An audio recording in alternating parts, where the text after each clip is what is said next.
I'm Patrick Lancaster, and right now we are just outside the city of Gorlivka in the Donetsk region, which by Ukrainian law is considered a part of Ukraine. By Russian law is considered part of Russia.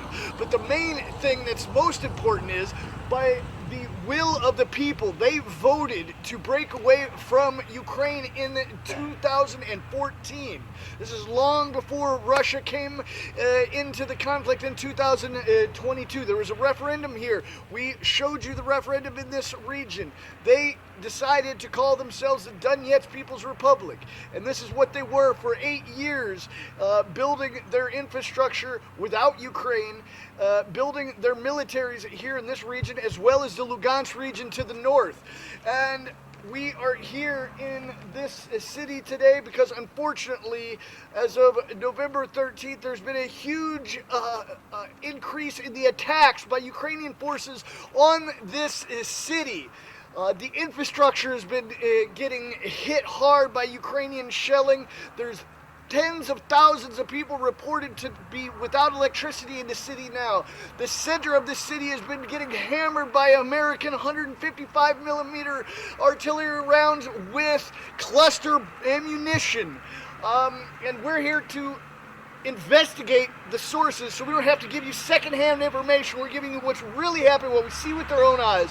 We're hopefully going to be talking to some of the administration.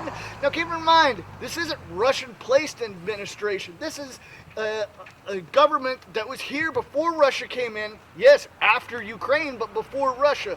So this is part of the government that was put in place by the people, by the locals here, and stayed in place after Russia came and declared Gorlivka in this territory as part of Russian territory after the referendum that was supported by Russia, where the people voted to become part of Russia. Now we can hear some shelling in the distance, so we're going to be moving past the Gorlivka sign here, the entrance to the city. More shelling. Hopefully everybody in the city lives through the day, but on most days that's not the case. And we're going to be showing you what really happens today and what has been happening in the last time here. We hope the best for the people here in this city, but we're bringing you the facts here on the ground. Remember, we're totally independent, crowdfunded journalists. You can support our work with the link on the screen or in the description. Remember, share this video to show the world what's really happening.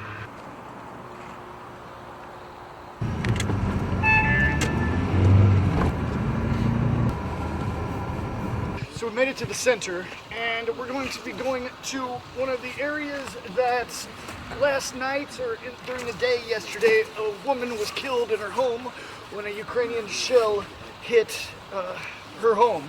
And we are going to be talking to possibly her family. Maybe they might not want to talk, but maybe neighbors, and just showing the situation. But we're under the understanding that this area of the city is very intensely shelled almost constantly, so safety first, so we can live another day, report another report. So let's go.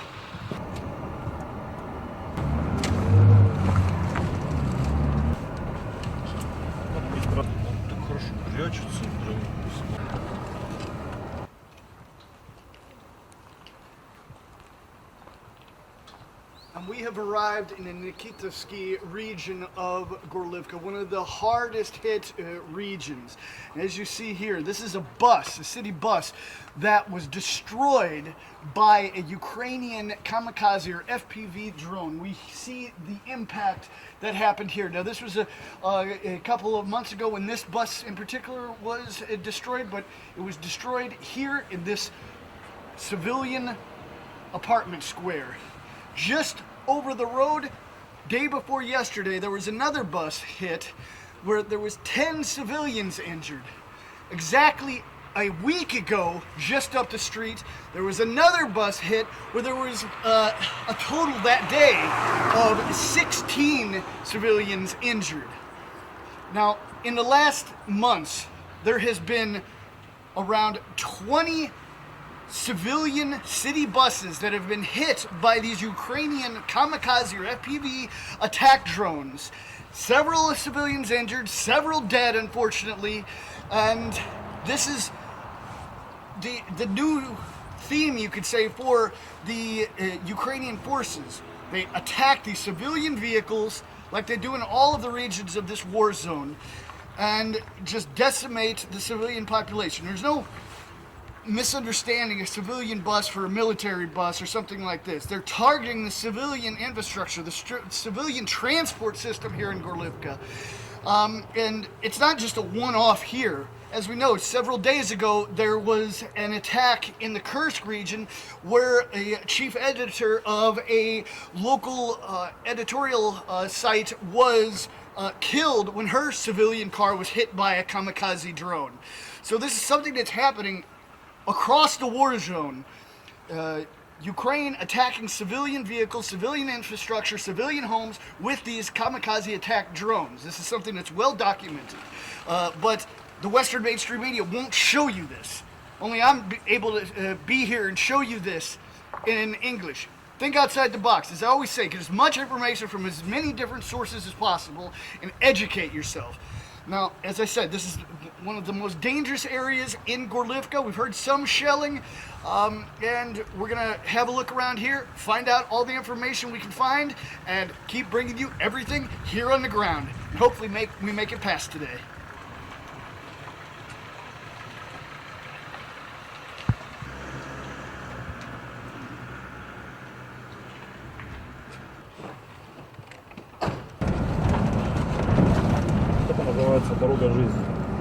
And now we're on the road of life, or road of death, depending on who you ask. And it's called that because this road, it comes under intense attacks by these Ukrainian FPV or kamikaze drones. And at the moment, this road is about 10 kilometers from the Ukrainian controlled territory.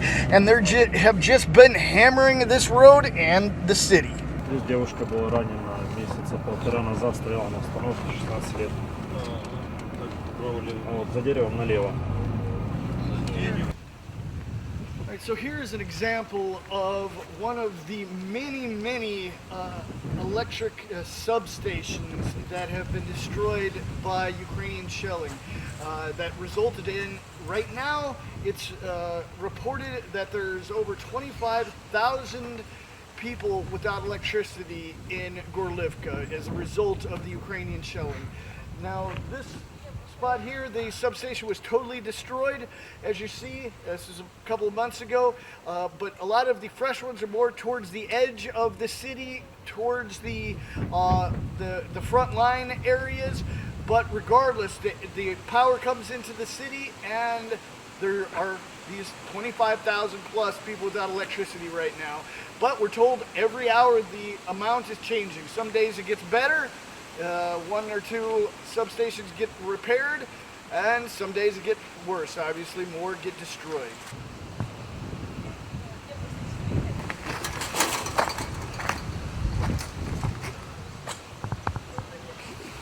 Как обстановка сейчас? В каком счете обстановка? Ну, жизнь, война. Да это нет, вот война есть война. А света нету, то воды нету, то тепла нету. Вот это такое и шло у нас.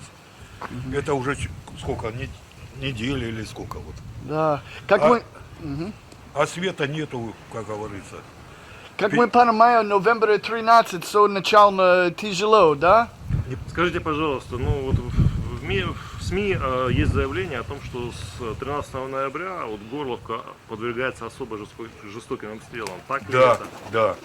Стрельба не прекращается. Ни оттуда, ни отсюда. Скажите, пожалуйста, как у вас обстановка вот со светом здесь? Давно Плохая, давно. Плохая. Вот В ноябре особенно. В ноябре. Да. А с водой? Вообще воды нет уже неделю или сколько. Воды в кране. А как с питьевой? Покупаем, ходим по магазинам везде. Вот. И именно здесь есть обстрел? Кто? Скажите, именно здесь тоже, вот прям в ваш квартал прилетают снаряды сейчас? Вот прям сюда происходит Ну обстрел? сюда нет, на окраины вообще проходит за домами. Ага. Это вообще по частным секторам, по всем вот это вот. Как вы думал, почему украинские стреляют на частный сектор?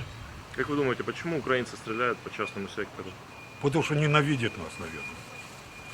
Ну, Киев сказал, Горловка украинский, частный Украин. Киев сказал, что Горловка это украинский город, да. Как это, они стреляют сами по себе, что ли? Я бы не сказал. Донецк, мы Донецкая область.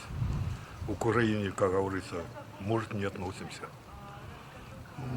Ну, как вы чувствуете, какая страна это? Какой страна? По вашим ощущениям, в какой стране вы живете? Я здесь родился и живу. Это моя любимая страна Горловка.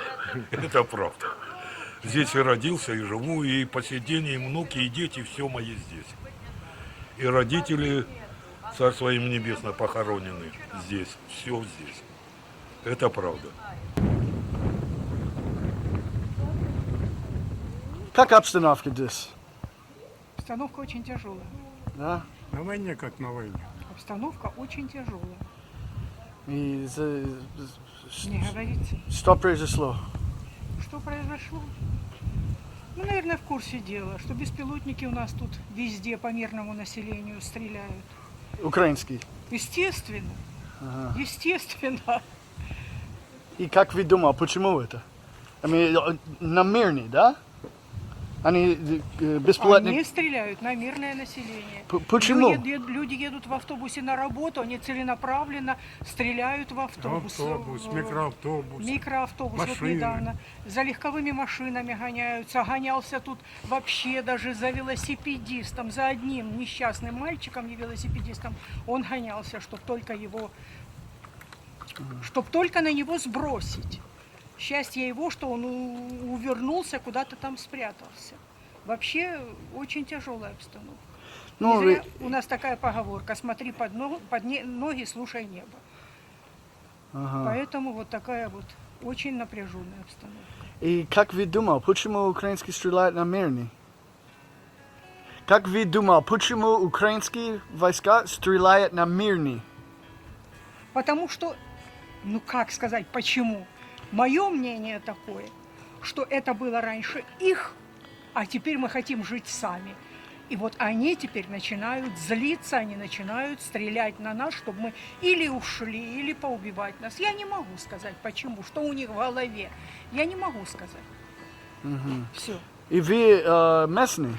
Мы живем в этом доме. Ага. So при Украине вы здесь Мы тоже? родились здесь. Ага. Но Мы вы... здесь родились, здесь наши, на кладбище наши предки все здесь. Ну как уехать, бросить, скажите? So вы сказали икни, но икни это украинский, да? Ну раньше ж это была Украина, с Раньше это 90-х Украина. годов это У нас была и паспорта Украина. украинские. Мы тоже из Советского Союза автоматически перешли в Украину, когда вот развалился Советский Союз. Все. А потом мы захотели жить самостоятельно, все. А вот не понравилось так. Посчитали нас сепаратистами. И каких только гадостей нам не говорили. И очень много в, Что нас надо в поубивать. интернете говорили: подождите. вот Юлия мы еще- Тимошенко вообще сказала. Мы еще придем, мы вам пустим красную вашу кровушку. Мы все это наслышаны, вы знаете, ой, Обтянуть колючей проволокой Да. и в Азовское море. все нам обещали, все нам хорошо обещали, Украина, все, что ничего хорошего, своих не же хорошее граждан для... бьют. Хотя мои предки, исконные мои предки, все с России, мои родители, он сам родом с Украины, но он уже всю жизнь здесь живет. Родился он на Украине, на Сумщине, а живет он уже здесь, и он считает Донбасс наша родная земля. И мы свою землю не бросим и никуда не уйдем, потому что это наше родное. Все. И мы хотим здесь жить, нормально жить. Чтобы никто нас не обстреливал, чтобы никакие снаряды не летели, чтобы мы на небо не смотрели, где он тут бежит, или бежать прятаться в подвал, или бежать прятаться в подъезд. Все. Летают постоянно. Вот сегодня пасмурный день, когда светлый день, солнечный, то там протрещал, то там полетел, то там. Все время дергаешься, все время бежишь, все время стараешься спрятаться куда-то. Все. Обстреливают, бросают, стараются. Я не знаю, что им от этого становится легче, если людей не будет. Я не знаю. Чем они думают и о чем они думают, это очень трудно сказать. Я не знаю. И сейчас, как вы чувствуете, какая страна Горловка? Горловка России. Ну, Горловка ДНР, Горловка России.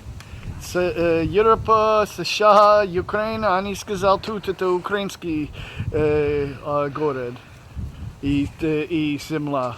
Они сказали это. Украина так сказала. А до Украины она не сказала, что это был единый союз СССР. Это они забыли, когда учились дети, когда росли, когда получали образование, медицинское образование. За Советский Союз все забыли. А мы внутри все советские. Мы не делили никогда Украина, Молдавия, Латвия, Россия. Мы не делили, мы был единый Советский Мы Союз. русские, А потом, когда все они были. разделились, и бедный страдает во всем народ. Я не знаю, конечно, как там кричат прибалтийские страны. Я не была, я не буду говорить о том, чего я не слышала. Но я знаю одно. Мы все советские, мы внутри советские. И выполнять законы, как они там со своими крестами бегают, и скидывают руку в фашистском приветствии, я не буду. Я не фашист и не националист. Все. Я русский человек. Поэтому я не хочу говорить за то, что они думают. Они думают, это их. Может быть, они думают. Каждый думает, волен думать, что он считает нужным. Я, например, считаю, что мы свободный русский народ, мы свободный русский, свободный Донецкая Народная Республика в составе России. Я считаю так. Тем более, это мы лично, в смысле сами добровольно, мы про это проголосовали, мы добровольно это высказали для себя, мы добровольно это вывели и считаем, что мы русский народ. Если бы нас не обстреливали, а дали нам покой, была бы самая замечательная жизнь. Все. Пару недель назад Трамп выиграл выборы на США. И что вы, можно, хочу от Трампа? Что вы хочу Трамп сделать? Вы знаете, Трамп президент будущий или сейчас даже президент Америки. Это он пусть думает о своей стране, о своем народе и заботится о своем народе. Я считаю, что если каждый президент будет думать о своем народе и о своей стране, все будут жить прекрасно. И не надо лезть никуда, и не надо лезть распоряжаться в чужие страны и в чужие проблемы, решать чужие проблемы.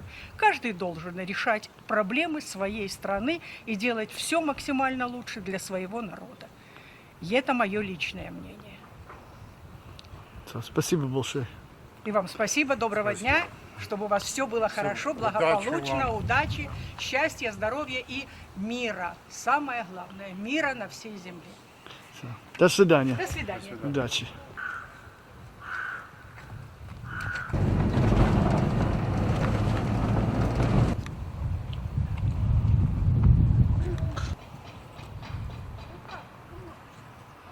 All right, we've arrived at District 88 here in Gorlivka, and unfortunately yesterday there was an attack, as there is every day, and a woman lost her life. Here's a piece of shrapnel from the Ukrainian shell, possibly Western supplied shell, most likely, that hit here, covered up some of the crater, and obviously, reportedly, all indications say that it was fired from the western direction, Ukrainian territory.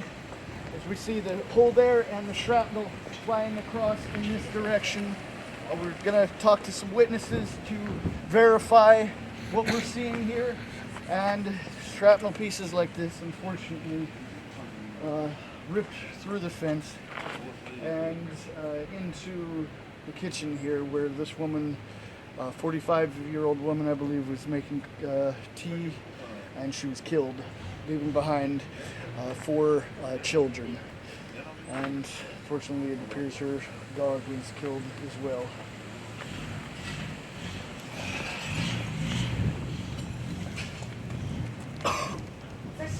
Вот попрошу вас представиться, как вас зовут? Виктор, Виктор. А полностью можно? Мещанчук Виктор Иосифович. Скажите, пожалуйста, мы находимся в городе Орловка. Вот за вами дом. Какой у него адрес? Можете назвать?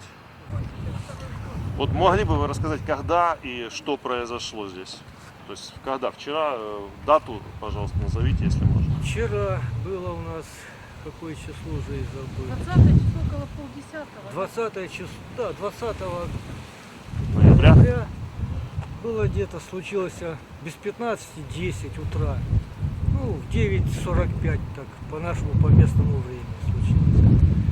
Пролетело сначала сюда, потом еще 3 прилета было недалеко. Здесь был самый большой прилет. Ну, в результате чего погибла соседка, женщина, молодая женщина. А как ее звали? Марина, мать 3 детей. 4 детей, мать 4 детей. Марина называется, 45 лет. 45 лет. А где она находилась в момент взрыва? Она находилась в момент взрыва напротив, ну, видно, Нечаянно. напротив окошка в прихожей. Вот как раз взрыв, она в прихожей была. Я чай собирался пить, видно, там смотрел, что-то не знаю. А вы находились где? А я был у себя дома тоже на кухне, собирался попить чая, так сказать. И в этот момент взрыв. Взрыв произошел, в результате чего такая Скажите, а это обстановка. первый раз вот прям вот ваш район обстреливают? Или такие вещи происходят постоянно? Ну, такие вещи постоянно происходят у нас. Ну, конкретно вот на это место прилетело, как говорится, впервые. А так, в радиусе 200 метров за нами там прилетал, посадка там была, тоже прилет был, лесхоз часто там, ну, и на Квартал там, ну, а так дальше в радиусе километра прилетает. Скажите, а как у вас обстоит? Вот сейчас многие жалуются, особенно при прифронтовых районах, на атаки беспилотников. То есть, Атаки беспилотников летают, да. Над нами часто летают, на днях был вчера и Баба-Яга летала, и простые беспилотники летают. Но мы уже даже не знаем, чьи какие летают, потому что здесь и наши летают, и вражеские летают. Ну, летают. спасибо. Такие вот дела. И это откуда примерно? Какой Откуда стреляют? Да. Это из района Дзержинска, по направлению Дзержинска, оттуда прилеты идут постоянно. Это там украинские территории, да? Украинская территория там, да, украинская территория пока еще там. И оттуда прилеты идут постоянно в Ага. нашу сторону. И тут это только мирный район или военный, или... Мирный район, здесь никого нету, здесь все мирные. Здесь вот, ну, частей нету, чтоб военнослужащих, как говорится, что нету. Но и которые если стоят. нету войны здесь, как вы подумал, почему украинский стреляет здесь, если только мирный здесь? Ну, как, вынуждать к чему-то нас, чтобы запугать, чтобы сделать эвакуацию отсюда, чтобы, я не знаю как, ну а по-другому не могу ничего сказать вам. Так что, ну, почему он сюда стреляет, это не знаю. Плохо он делает, потому что сюда стреляет в мирные районы. Здесь школы рядом, садики, там Квартал. У меня он сын служил, погиб в 16-м году. Ну, вот такие вот дела. Ну, Киев, США, Европа, они сказали, Горлівка это части Украины. Что вы могу сказать за это? Часть Украины Горловка. Да. Ну, как, на данный момент мы не часть Украины, на данный момент мы территория ДНР. Раньше мы были Украина, все было нормально. Потом референдум, мы стали в состав России вошли. Сейчас это не часть территории Украины. Ага. И как вы чувствуете за это? Что И как вы чувствуете за это? больно на душе, что распалась такая большая страна. Ну что поделаешь, мы этого не хотели. Ну, так вынуждены. Что не хотели? Мы не хотели этого распада, не хотели этой войны. Так получилось, а что? Вот так вот и вышло, что нехорошие действия со стороны Украины произошли. И мы вынуждены были отказаться. Ага. от неё. Ага. И сейчас вы чувствуете, как в России, да? Сейчас мы, да, мы на территории, как россияне мы. Все у нас нормально, ну, кроме того, что обстреливают. А так мы в состав ДНР. А ДНР это входит в состав отдельной республики России. Ага. В составе России. И что будет дальше? Что будущее будет? Что в будущем? Ну, надеемся, прекратится это уже скоро. Потому что сколько ж можно этому, так сказать, забери осколок, а то машина он едет. Пусть лежит. И пару недель назад Трамп выиграл выборы на США. Что вы, может, подумал, будет хорошо, лучше, если что он сделает? Что вы хочу он сделать? Ну, согласно его того, что я слышал, пока еще, как говорится, было телевидение, он желает прекратить этот конфликт. И мы тоже не против прекращения этого конфликта, чтобы он прекратился полностью. Не заморозить его не надо, не останавливать. Надо, чтобы он прекратился полностью, этот конфликт. Я надеюсь, он человек умный, и договоримся мы на эту тему. Они договорятся между собой, руководители двух великих держав. И что вы думал по Зеленский? Ну, Зеленский. Зеленский плохо делает. Зеленский народ свой уничтожает. Зеленский. Это нехорошо он делает. Плохо делает, одним словом сказать. И Трамп? Путин? Путин, он в отношении нас все нормально, он тоже стремится к миру, к согласию, чтобы было, чтобы были переговоры, которые позволят это закончить. Не то, чтобы на время прекратить, а позволит постоянно закончить эти кровопролитие, это, чтобы прекратилось. Все. Ну, так вот. Спасибо большое.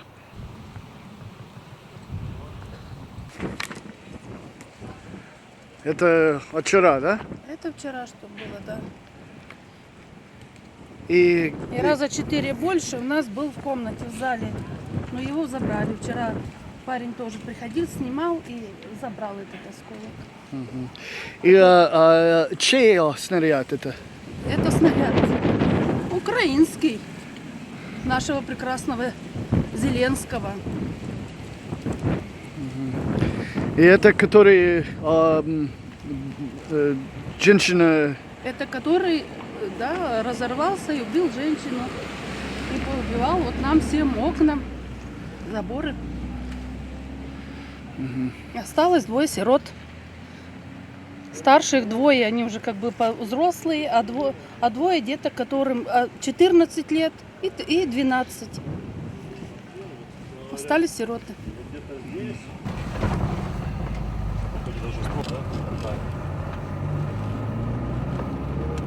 Прямо видна одна из машин, сгоревшая в результате атаки беспилотника.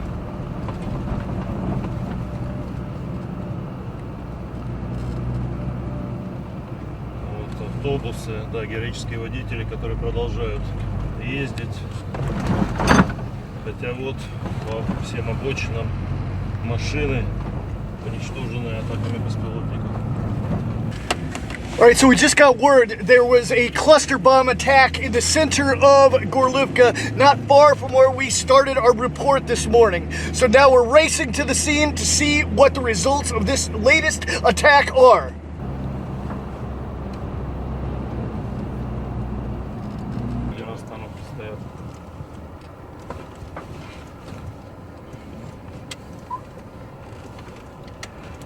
Вот я смотрю тоже. Да. Так, надо достать, чтобы не загородить. Хочешь, можем во двор поставить. Поехали вправо. Вот.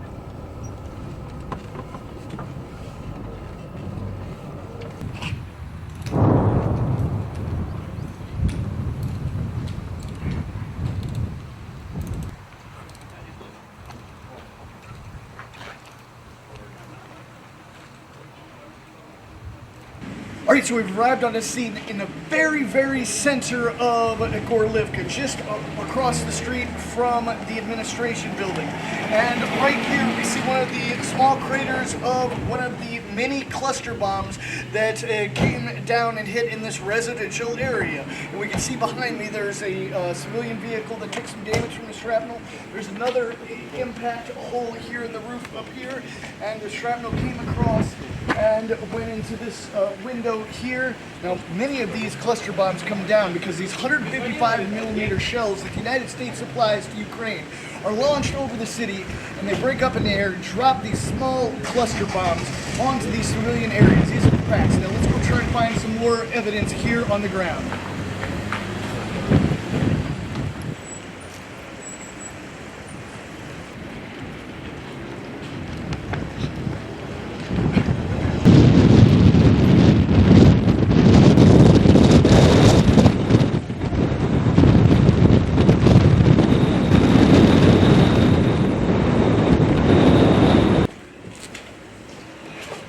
Здравствуйте.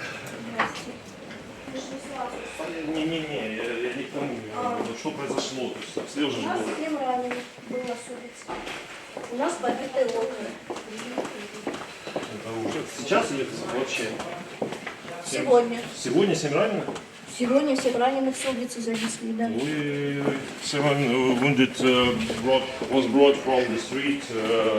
Меня зовут Ирина Анатольевна Кабаненко, управляющая офисом «Проспект Победы». Скажите, пожалуйста, мы приехали в Горловку, так как мы знаем, что с 13 числа тяжелая ситуация в городе, и вот услышали взрывы, приехали сюда и видим все вот в осколках. Могли бы вы рассказать, что произошло, когда, и вот я знаю, что были ранены, вот эту всю историю расскажите, пожалуйста. Да, ну вот изначально был треск, сидели все, стандартная ситуация была, работали, нормальная обстановка, клиентов обслуживали. И буквально за окном слышала разрывы, и вот выхожу, сразу туман за окном, и я увидела, человек лежал на земле. Выскочила в коридор, много клиентов сразу ринулись с улицы сюда тоже. Вот. Я хотела вызвать скорую, посмотрела, человек побежал на остановку. Ну, соответственно, наверное, не так сильно был ранен, не знаю, ну, от взрывной волны, может, упал. В холле там было, наверное, человек 30-40, все с улицы, с остановки, люди вошли в холл, и уже, конечно, там картина ужасающая. Очень много осколочных, проникающие ранения, люди, и в груди осколок, у бабушки в ходе щека вырван клок, кровью истекала. Очень помогали ребята, военные, были как раз обслуживались на банкомате. Мы все, кто могли, вот со всех кабинетов и аптечки, весь перевязочный материал, все ушло. И на Шатырь плохо было очень многим людям. Кто-то с легкие ранения, получается, в руке, в ноге, ну, есть и тяжелые. Вот двоих увезли, сказали, хорошо, если довезут. Скорых, наверное, 5-7 точно было. Ну, как нам говорили, на улице были очень много раненых. Машины посекло рядом с банком. Ну, вот такая. Скажите, пожалуйста, ну вот сейчас это было в середине рабочего дня, да, правильно? Это вот было начало первого, центр города, да. Вот это как раз время, наверное, перерыва обеденного, когда люди выходят? У нас или как вообще у вас это перерыва происходит? нет в офисе, у нас он скользящий. Один сотрудник уходит, второй приходит, ну то есть это... Нет, я имею в виду вот, ну, на улицах людей, вот в какое время как раз больше? Вот, Как раз это и есть сейчас пик, очень много пенсионеры как раз проснулись, подготовили квитанции, приходят на оплату, на банкоматы, у нас 5 банкоматов, очень большой клиентопоток. Да. Так как раз это час пик. Да. Коллеги, вопросы? Вы понимаете, какое оружие? Кассеты. Мы так понимаем, что разрывались кассеты, потому что по разлету вот с угла дома машины пострадавшие здесь, и слышно было, как разрыв именно кассет, треск такой своеобразный. Да, это кассетные. Если кассетные, наверное, это от США, да? Не могу вам сказать, я в этом банке могу проконсультировать. Понял. США, не США, по всей видимости. И как вы думаете, почему украинские стреляют это кассетные именно здесь? Не знаю. не знаю, устрашают нас, уничтожают электроподстанции, насосные, вот по инфраструктуре, объектам, ну, не знаю, для того, чтобы, наверное, уничтожить население здесь, какая цель. Мы слышали, после ноября 13 было очень тяжело. Что вы могу... Номер 13. Мы слышали, что после 13 ноября особо интенсивным обстрелам подвергается город Горловка. Да. Можете это как-то прокомментировать? Да. Ну, у нас, в принципе, наверное, с июля месяца это, ну, более интенсивно, да, это вот сейчас, когда именно не стало у нас ни света, ни воды, ни тепла дома, мы уже вторую неделю вот дома без света живем и без отопления, да. Какие комментарии? 7 человек всего, да, пострадало? Я думаю, что Я имею в больше, виду здесь. потому что к нам заносили, получается, 7, а еще были на улице, скорые не заходили, бывало, к нам, а по окрестностям, вот там стояла машина на перекрестке с выбитыми стеклами, прям со стороны водителя не было. Я думаю, что было больше пострадавших. Паника, конечно, люди просто на стрессе. Спасибо. Все, спасибо. Было бы хорошо.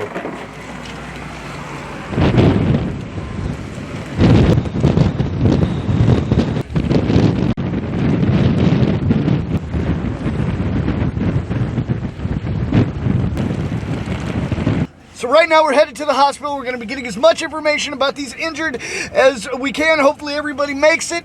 And we're going to be moving on as we go, bringing you everything here on the ground.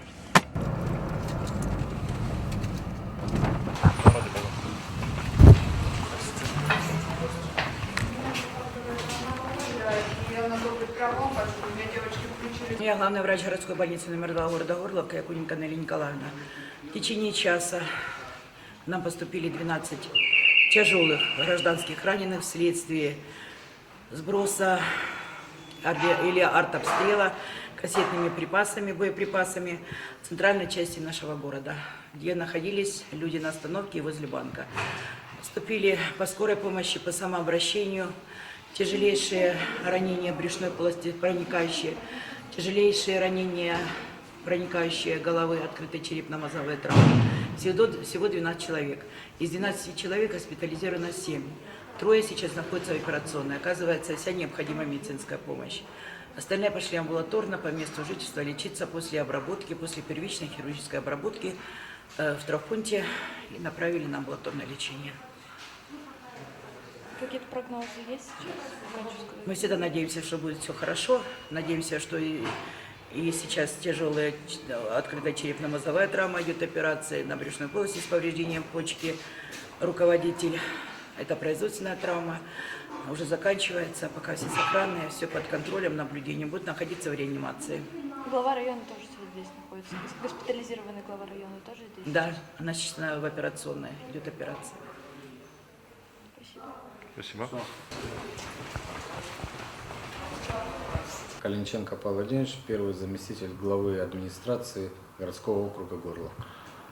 Скажите, пожалуйста, вот буквально на днях Денис Владимирович Кучерявин опубликовал новость о том, что в Горловке с 13 ноября ситуация с обстрелами очень сильно ухудшилась, и сейчас она подвергается особо сильным обстрелам. Что в связи с этим происходит с городом, какие проблемы у жителей? Да, к сожалению, это так. Противник избрал уже давно террористический способ ведения войны, использования террористических видов вооружения, в том числе кассетных боеприпасов. Обстрелы производятся инженерной инфраструктуры города, это системы водоснабжения, теплоснабжения и энергоснабжения.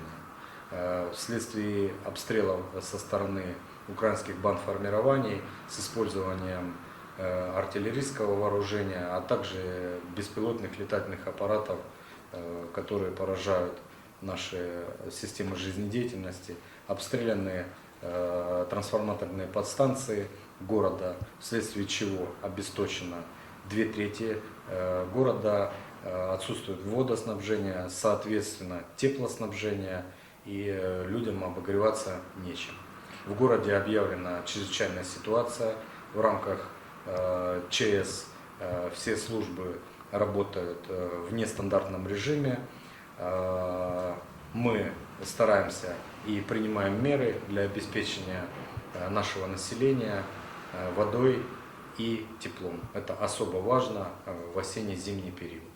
Также террористы обстреливают город кассетными боеприпасами, там, где нету вооруженных формирований российской армии, это черта города, это люди. В частности, сегодня ровно в полдень была обстреляна центральная часть города, здание почты, здание банка, кофейни, это центральный бульвар нашего города. Пострадало 12 человек разной степени ранения. Людей оперируют, они находятся под контролем, будут жить, но это настоящий террор, который неоднократно совершается со стороны этих бандитов. Если можно прокомментировать, опять же, тогда такую ситуацию, то есть сегодня была ранена, я так понимаю, ваша коллега, глава Никитовского района, как раз в котором мы были, города Горловки. Могли бы вы прокомментировать эту ситуацию? Да. Буквально 3 недели назад наша коллега, глава Никитовского района, на автомобиле, на служебном, вместе со своим водителем, едва увернулись от беспилотника, который прямо над ними летел. Она проезжала по территории Никитовского района, получила колоссальнейший стресс, к сожалению, очередной, и едва спасли свою жизнь. И вот сегодня, к сожалению, она была в отделении банка, находилась на улице, и произошел этот обстрел. Обстрел, подчеркну, кассетным боеприпасом. Горловчане, как и жители Донецкой Народной Республики, примерно уже адаптировались к артиллерийским обстрелам. Мы знаем, как выжить, упасть, спрятаться, убежать. Ну, как минимум, лечь на землю и сохранить себе жизнь. Да, можно получить контузию, но ты останешься живой. Вот все это уже у людей на подсознательном уровне.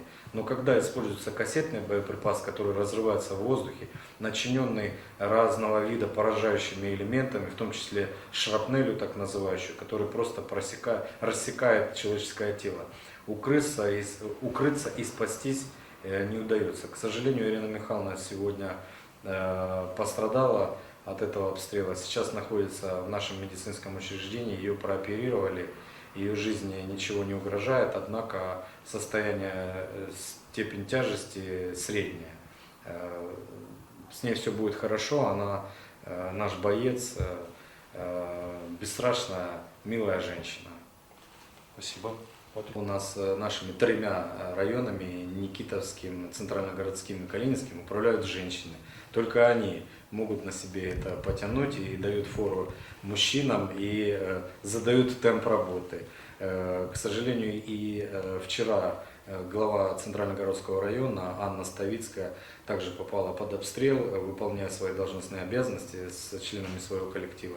К счастью, они не пострадали, успели укрыться и уехать. Каждый день наши горловчане, наши женщины, выполняя свои должностные обязанности в структуре муниципалитета, а также женщины, работники скорой, всех экстренных служб, почтальоны, дворники, дворницы, каждый день рискуют жизнью, и, к сожалению, обстрелов очень много. All right, so you hear from the city administration what the situation is as far as their view. And you see what he says about how these American-made cluster bombs that Ukraine is firing on the city are affecting the civilians. And that's not supposed to happen. American, United States supplied cluster bombs are not supposed to be putting civilians in danger, but they are. It's a fact. And you see another one of the holes from today's attack here on the concrete that put shrapnel across this cafe or store here. And over here, we've got another impact here. The down vehicle from the shrapnel. There in the car, middle of the street. Here's the administration, City Hall basically, and here's the bank we were at. Now, you can ask yourself, why is Gorlivka under such intense attacks right now. You should write Kiev and ask them. Because the city of Gorlivka and the civilians that live here don't want to keep living like this.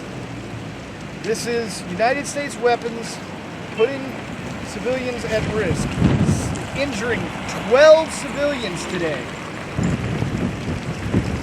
Something's got to be done. So this is a little look at the life of Gorlivka. Hope you got something out of it, and like I always say, don't just watch my reports, because I don't have all the answers. Nobody has all the answers. Get as much information from as many different sources as you can, from as many different points of view, to educate yourself, not be led like sheep by the Western mainstream media.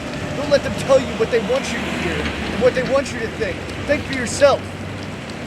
All right, we're out. Please like, share, and subscribe. Remember, we're totally independent crowdfunding journalists. You can support our work with the link on the screen or in the description.